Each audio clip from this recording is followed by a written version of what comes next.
And I think that we should all remember that. Like, in the end, the only disability really is a bad attitude, you know? I mean, he has a great point.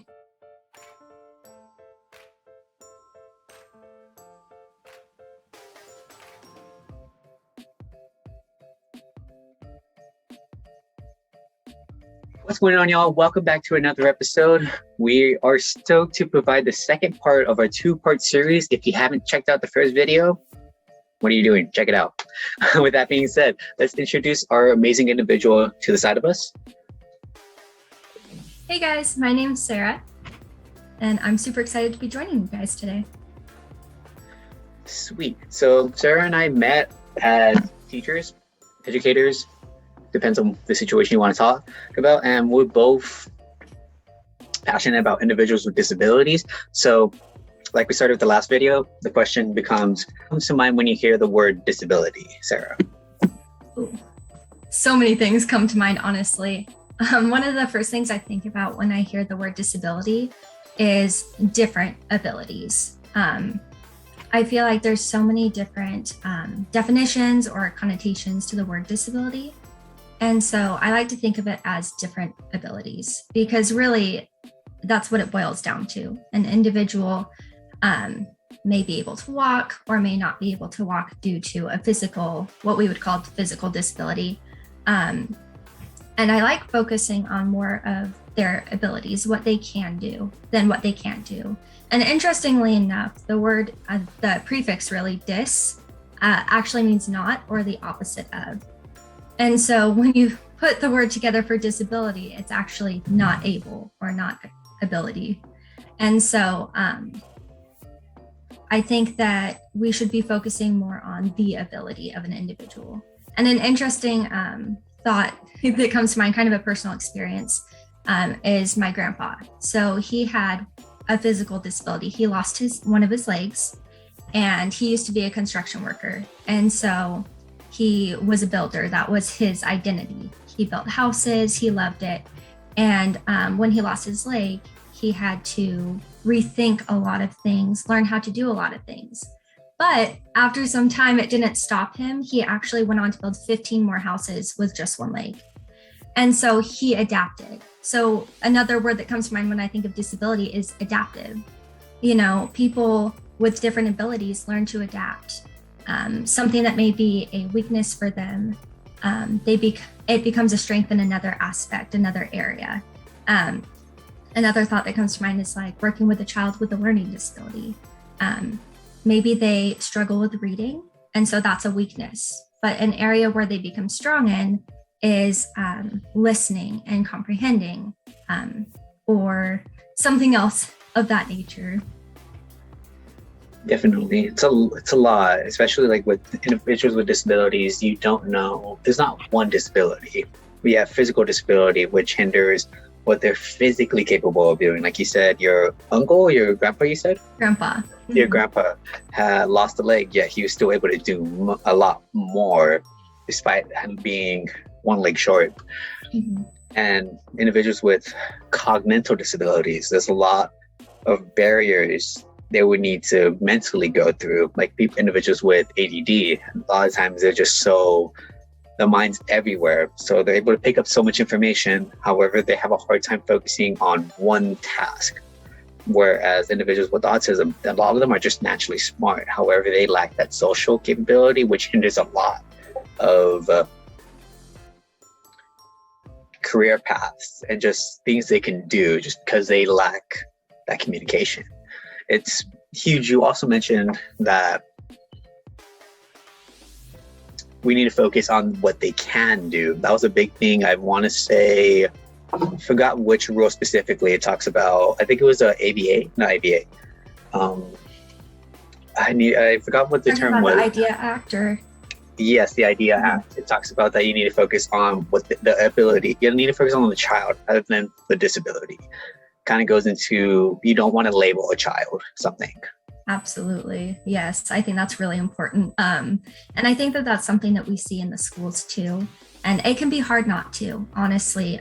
I feel like I'm probably guilty of it sometimes, because sometimes I think it is helpful to know what's going on. And to understand it so that we know how to best approach teaching a child or accommodating them. But I think that something that ends up happening is, like, especially in gen ed, sometimes we see teachers or other school staff really focus on the child's disability, focusing on what they are not able to do. And I think that when we focus on that, what are we really teaching the child? What message are we giving the child? Well, I think we unintentionally sometimes and unconsciously sometimes give them the impression that we don't believe that they can do it. We don't think that they are capable. And that I think we need to be very careful about that. Extremely, we don't want to limit a child because we really don't know what they're capable physically or cognitively capable of, because we're not them at the end of the day. Right. We're, I guess you could say, lost my train of thought with that. Though ultimately it's, why are we going to be an obstacle for a child if they're already struggling for something else? They're already struggling. Absolutely. Yeah. But you mentioned another thing too, is that we tend to, a lot of us subconsciously, we tend to categorize individuals. So like if we met someone that has a cognitive disability, such as, my mind keeps on going to ADD because that's just a common thing. If people, like teachers who have prior experience or exposure to individuals with ADD, unfortunately, a good chunk of that is not positive. So when they hear that a child or a student that's going into the classroom has ADD, a good chunk of the time, the teacher is going to already expect little of that student, because of their previous experience. Yeah, and I mean, it's hard not to let our previous experiences influence us and how we're going to respond to a new experience. But I think that it is really important that we try our best not to hold those past experiences against different people, because each individual is unique. And, no one person is the same. And even if they have the same, even if one child has ADD, it doesn't mean that they're going to do the same things or act the same way as a different child that has ADD. Just because it's the same label does not mean that it has, that the child may have the same behaviors or different things like that. And I think it's really important to keep that in mind. Definitely. And not to mention too, if you want to bring it to a situation, a lot of culture and family has a big aspect to that child. The child, just because they have a disability doesn't mean it's going to be the same way. Like you mentioned, there's going to be different, each child is very unique, and then the environment that they grow up in, it's going to have a huge impact. If a child with ADD or with a disability, kind of moving away from just individuals with ADD, a child that has a disability, if they're the first child of 7 or first child of 2, a lot of time that child will have a lot more support because they're the first child, and the family is going to support that kid. Whereas if you're the youngest, as far as I've seen, that child typically doesn't get as much support or gets too much support, where the child becomes dependent. I'm not too sure if you've seen experiences like that, or much. I mean, a little bit. I definitely think that if they're the first child, especially before any other kids come along, they're able to get more of that attention in most cases, more of that support. And then I think it does become harder, I imagine, when there's more kids added. I've also noticed or heard of stories where one child has a disability, different ability, what have you. And the focus becomes on that child, especially if there's some medical needs thrown in there. I mean, it would be hard not to focus on that. Those are some big things.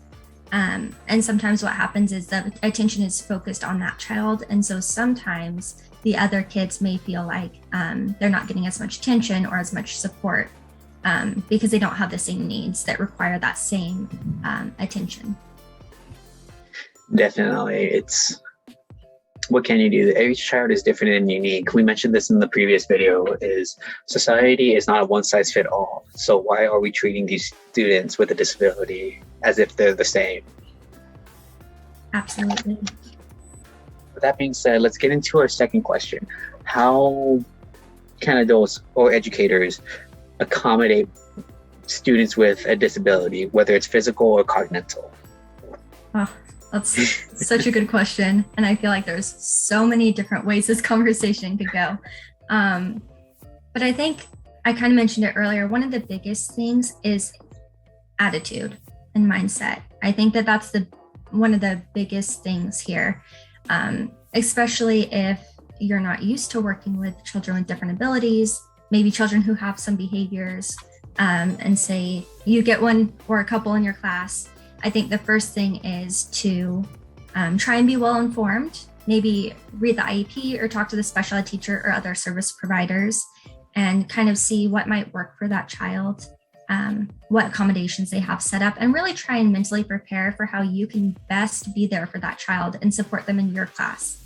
And also with mindset, just what we mentioned earlier, not having these preset expectations of how the student is going to be. Oh, they have autism, they are going to be this, and this, just really letting it be a blank slate for that child. Let that meet that child and don't bring those past perceptions in, because that really can influence how you treat a child.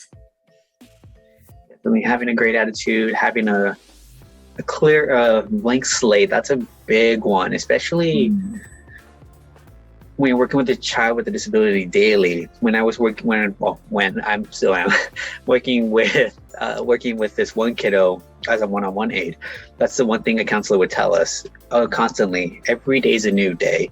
Even if you're mad about something or something has happened, that child's gonna forget. They don't intentionally mean anything. It's just they lack that, I guess, not so much empathy, they lack that communication barrier. There's no social key, they don't understand the social cues. So obviously, of course, the next day they'll be like, hey, how's your day going? Where the day before they were cursing you out, planning to murder you, all that fun jazz. Well, and it's good to remember no one day is the same, which is what I love about the job. Honestly, it just keeps me going. And another thing on how to accommodate students would be to just be open.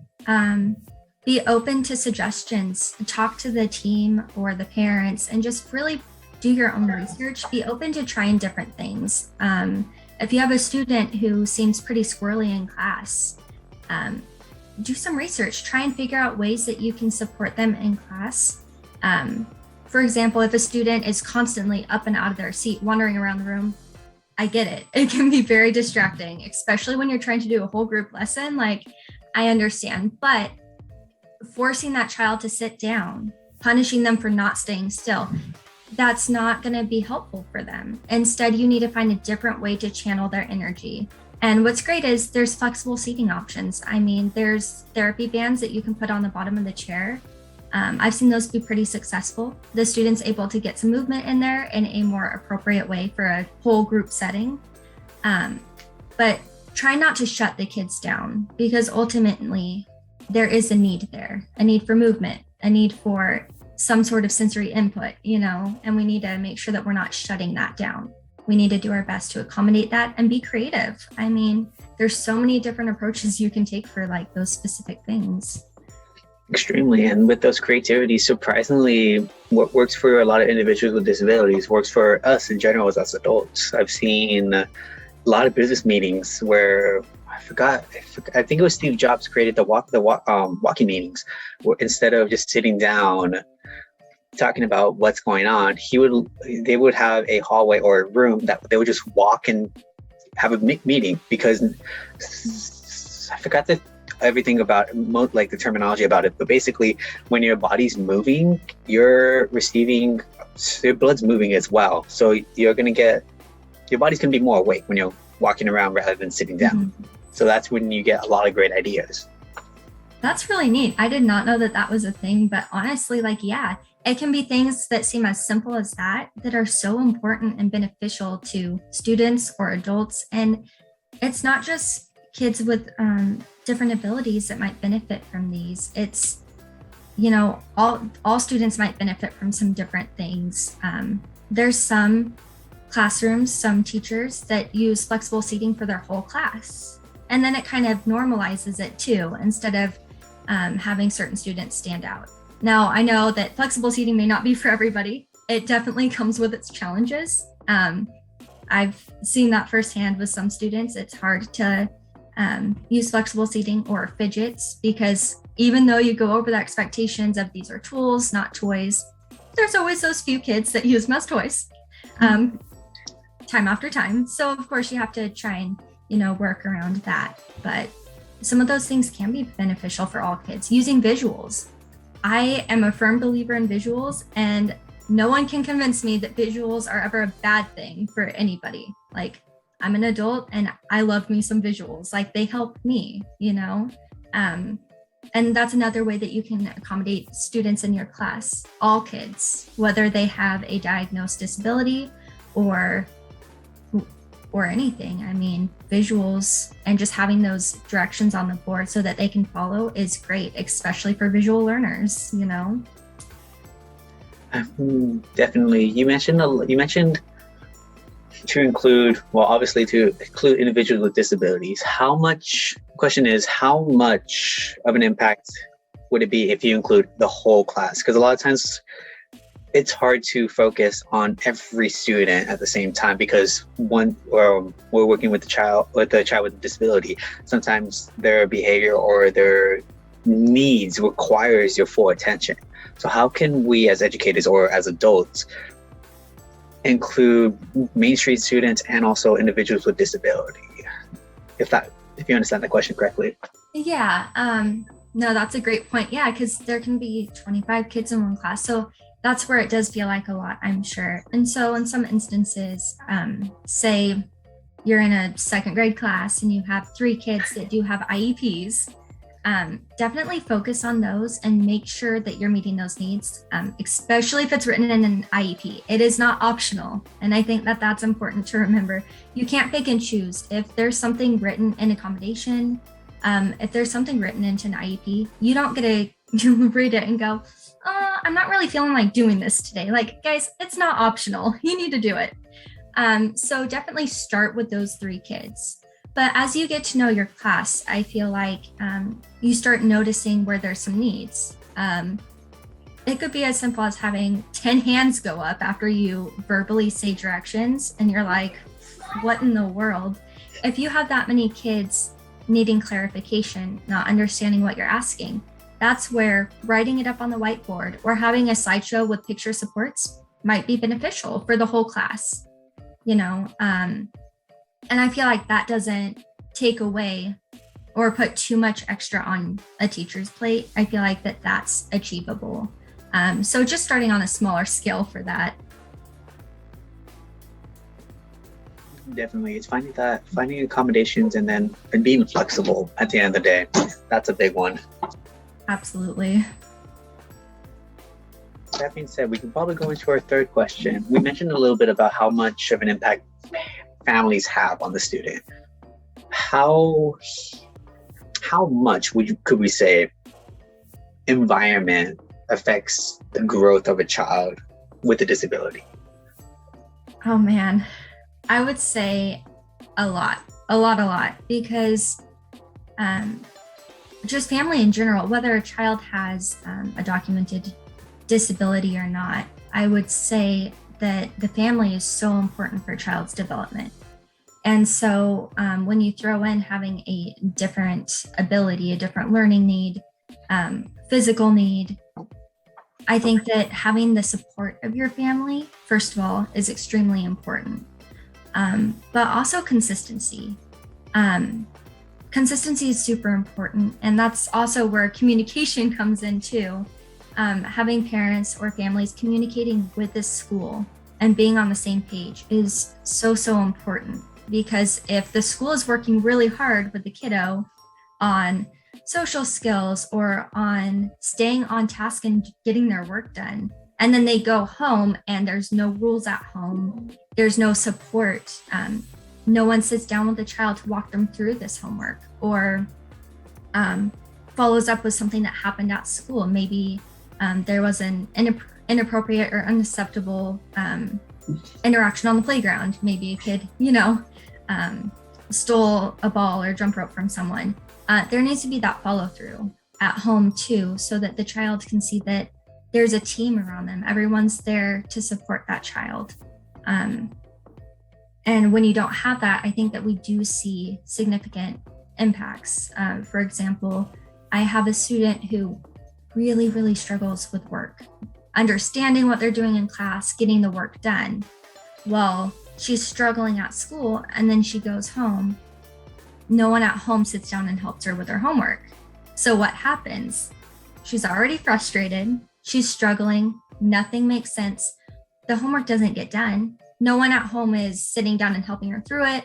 There's not that expectation that you need to do some of your homework. And so it doesn't get done. And then it creates this cycle where she's struggling even more because she's not getting that practice with those skills. She comes to school, she's frustrated, and it kind of creates this cycle. And so I would say the support and communication of the family and parents with the school is vital, especially for success in school and even in life, really. Certainly, Andrew Manslow mentioned this, the hierarchy of need. If you don't have that bottom foundation, shelter, I believe family is in there, care, support, food, sleep, just the basic necessities. If you don't have even one of those, that child is not going to be concerned about getting good grades in school, following along, behaving, smiling, to be honest. They lack, if they don't have that foundation, those basic foundations, what's going to happen to the child if they're given a simple task? That child doesn't want to do it because they are hungry, they're sleepy, they might be tired from transportation. There's a lot that a student with a disability goes through, both physically and cognitively. Absolutely, yeah. We mentioned this in the previous episode too, that I feel like a lot of these individuals with disabilities, kind of digressing from this question, that they're trying to catch up to society. They're not only trying to get to like on par with being average or being normal. They're trying, well, not only are they trying to catch up, they're also trying to be normal. They're trying to catch up to the class, because a lot of classrooms, they're pretty advanced, or the students are really good. So why would a teacher slow down for a child, or slow down the whole classroom just for that one child to catch up? Granted, that would be great, though, in a realistic world. How much better? You gotta weigh your options. You gotta find that balance. Right. Yeah. And that's a tough one, honestly. And going back with how much impact a family has with students with disabilities, it just goes back to, I feel like I always think of Maslow's hierarchy of need. If a child's not going to have that sleep, if they're not going to have that safety or comfort, why would they care about being in school or following the rules where they're not getting the basic necessities? Absolutely. I have a couple students who come to my mind on this one. Their home life is not easy.